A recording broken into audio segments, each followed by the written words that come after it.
بموضوع المساءلة بدنا نشوفه من منظارين. أولا من منظار مساءلة الحكومة والسلطة التنفيذية بدور البرلماني، والميل الثاني مساءلة اللي لازم تكون من قبل المواطنين والناخبين للمسؤول المنتخب بهالحالة النائب. من منطلق مساءلة الحكومة اليوم، بمساءلة الحكومة في عدة اشياء بنقوم فيها. اولا كان على صعيد البيان الوزاري، وكلنا بنعرف انه انا من الاشخاص اللي كان عندهم مداخلات بتقديم كل البيانات الوزاريه، وبالاضافه للتركيز على امور وطنيه ومحليه كنا نطالب فيها ونعطي الثقه على اساسها او ما نعطي الثقه على اساسها للحكومه.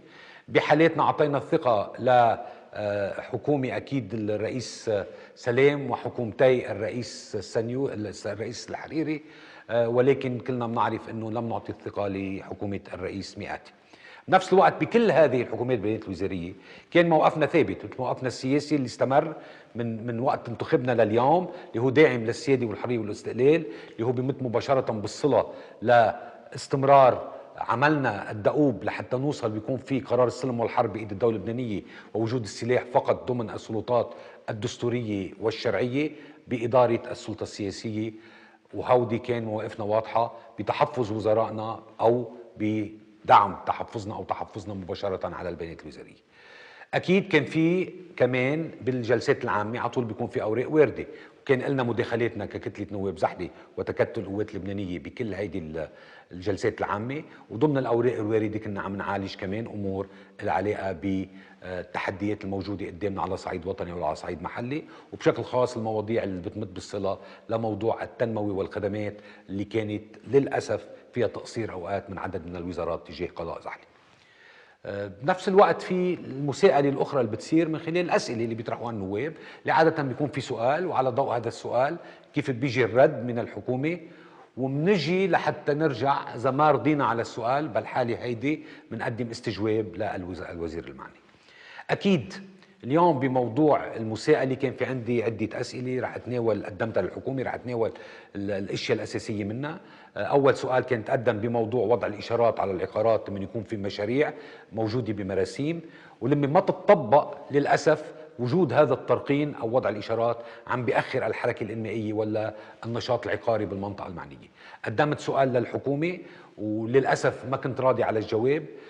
بدل ما بس روح لاستجواب للحكومة قررت أقدم اقتراح قانون رح أتناوله بفقرة أخرى إن الله راد، له علاقة بتعديل قانون الاستملاك، وهو تعديل جذري وأساسي بيتعاطى لحل هذه المشكلة بشكل عام. تاني سؤال قدمته للحكومة بموضوع رئاسة المجلس الأعلى للقضاء والمجلس الأعلى، وهذا السؤال ساهم بتعيينهم بوقتها صار هذا الموضوع. السؤال الثالث كان له علاقه بالمداخيل الماليه اللي طلعتها وزاره الطاقه وانوضعت بحساب تحت غطاء المنشآت النفطيه، له علاقه ببيع الداتا اللي له علاقه بالمساحات الثنائيه وثلاثيه الابعاد للمياه البحريه. وكان في سؤال على اساسه تبين لي بكل صراحه انه كان في بعض التجاوزات باداره هذا الموضوع، واكيد سالت الحكومه واتابع اليوم باستجواب الحكومه بهذا الاطار. وهذا سؤال كنت قدمته مع الزميل محمد قباني، بالإضافة لسؤال آخر قدمته مع الزميل محمد قباني له علاقة بخدمات المطار والمناقصات اللي صارت بالمنطقة الحرة. كمان اللي مفتخر أنه ساهمت هذه الأسئلة لإعادة النظر ببعض هذه الأمور ورجعت وحطتها على الطريق السليم. الرابع اقتراح أو سؤال قدمته للحكومة له علاقة بموضوع المساءلة حول النفط. بأي موضوع حول النفط؟ للحقيقة اللي صار هو كل شيء كان مرتبط بالمرسومين الواقف على أساسهم موضوع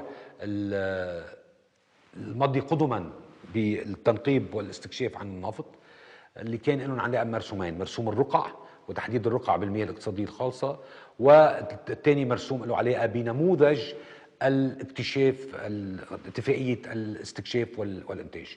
قدمت سؤال، وهذا السؤال للحقيقة سبب بعدد من المتابعة من قبل بعض الزملاء والكتل النيابية، ونشكر الله وصلنا لإقرار هذين المرسومين اللي على أساسهم صار في دورة الترخيص للاستكشاف والإنتاج تزامنا مع العمل على القانون الضرائبي. فإذا هذا أحد الأسئلة اللي بعتبره بفخر أقول أنه كان له أثر جد إيجابي على صناعة النفطية والبترولية بلبنان. كمان كان في آخر سؤال قدمته الحقيقة بالأسبوعين الماضيين بشهر شباط 2018، له علاقة بالمادة 21 من القانون 46 على 2017 اللي له علاقة برتب والرواتب، وعم بتساءل فيه ليش ما تطبق هيدي المادة اللي كنت ساهم بوجودها ضمن القانون اللي لها علاقة بإعادة النظر بإدارة الموارد البشرية كلها بلبنان مع التوصيف الوظيفي السليم وإعادة النظر بالملكات الدولة اللبنانية، لأنه للحقيقة ما في عنا سلاسل رتب ورواتب سليمة ضمن الدولة اللبنانية.